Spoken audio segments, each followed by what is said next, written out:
நீங்க வெளி மாநிலத்தில் உள்ள இந்தி நடிகரையும் தெலுங்கு நடிகரையும் மலையாள நடிகரையும் நடிக்க வச்சிருக்க நீங்க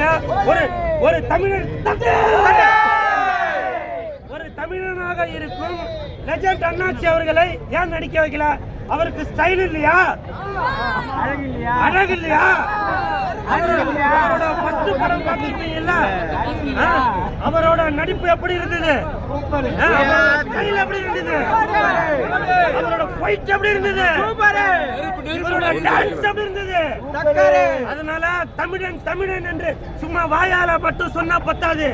லோகேஷ் கனகராஜ் சார், இந்த மாதிரி பேன் இந்தியா ஸ்டார் தமிழன் அவர்களை நீங்க பெருமைப்படுத்தக்கூடிய இந்த கூலி படத்துல ஏன் நீங்க பயன்படுத்தல? இதை நான் வன்மையாக கண்டிக்கிறேன். என்ன மாதிரி வேர்ல்டு ஸ்டாரை பயன்படுத்தாம இருந்தாலும் பரவாயில்ல, ஆனால் பேன் இந்தியா ஸ்டார் லெஜண்ட் அவர்களை இந்த படத்துல நீங்க நடிக்க வைக்காதது எனக்கு மிகப்பெரிய மன வருத்தம்.